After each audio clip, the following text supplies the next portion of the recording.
Thanks to our friends at The Motley Fool for sponsoring this video. Check out the link below, fool.com/the smattering, to get access to the 10 best stocks to buy right now. As of the last reported quarter, Chevron was the number 3 largest investment in Berkshire's portfolio, worth almost $24 billion. This is a company that absolutely produces cash hand over fist, and there's a lot of reasons why that could continue to be the case. I'm Jason Hall. This is The Smattering. We're going to talk a little bit more about Chevron. I got Tyler Crow here with me. Hey, Tyler. How you doing? I'm good. We talked earlier about ExxonMobil and what it's doing, how things have changed over the past decade, what it's doing to keep delivering supercharged returns to investors. There's a little bit of the same thing in Chevron, and that's probably why it's part of the Berkshire portfolio.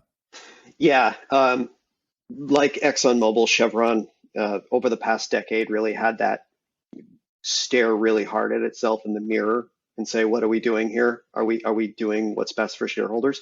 And it has since really delivered on that. You know, like we've talked before, beginning of the decade, it was spending a ton on questionable projects and budget overruns and all that stuff. And for years following, it has sweat its assets and found ways to make itself more profitable. And surprisingly, Chevron, of the big integrated oil and gas companies, has really leveraged expertise and capacity in shale drilling in the United States, probably more so than just about any other of the integrateds. They had a large position there. They've been growing that position, and they've made it incredibly profitable, as well as leveraging the assets that it already has, you know, between pipelines and refining capacity and petrochemical manufacturing that it has in the United States and the Gulf Coast region. It's been able to use that effectively and not pursued some of the big mega projects that cost billions and billions of dollars that had hamstrung it for so long, especially in the 2010s. I don't know if you remember, there were 2 major LNG projects it did in Australia called Gorgon and Wheatstone. And they were albatrosses around Chevron's neck for so long.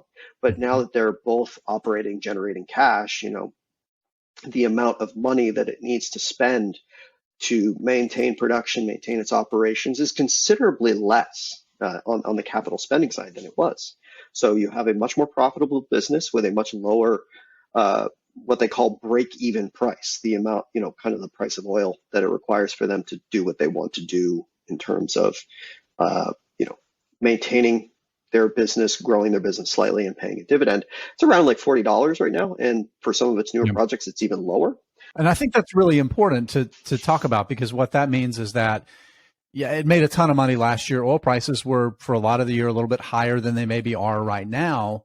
But you look at where prices are now and where its break-even price is, and there is a significant variance. In other words, oil prices could continue to be volatile and even fall from here, and Chevron's going to be fine. Its dividend is going to be fine. Its CapEx budget is going to be fine, right? It's interesting in that sense because, you know, typically ExxonMobil, Chevron, anybody who produces oil and gas, typically their share price is going to correlate with what oil and gas prices do. But that has been less the case over the past year or so, because, you know, in February of last year up until like April, May, we saw some major spikes in oil prices, right? But since then we've declined from above 100.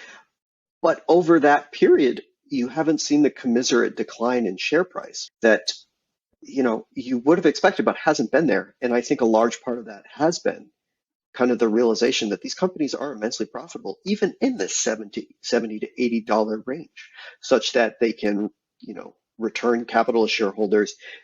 Their debt to capital ratios, basically, you know, how indebted they are, has declined precipitously over the past couple of years, to the point now where they've kind of hit a bit of a profitability flywheel for the next few years because they are such leaner operations.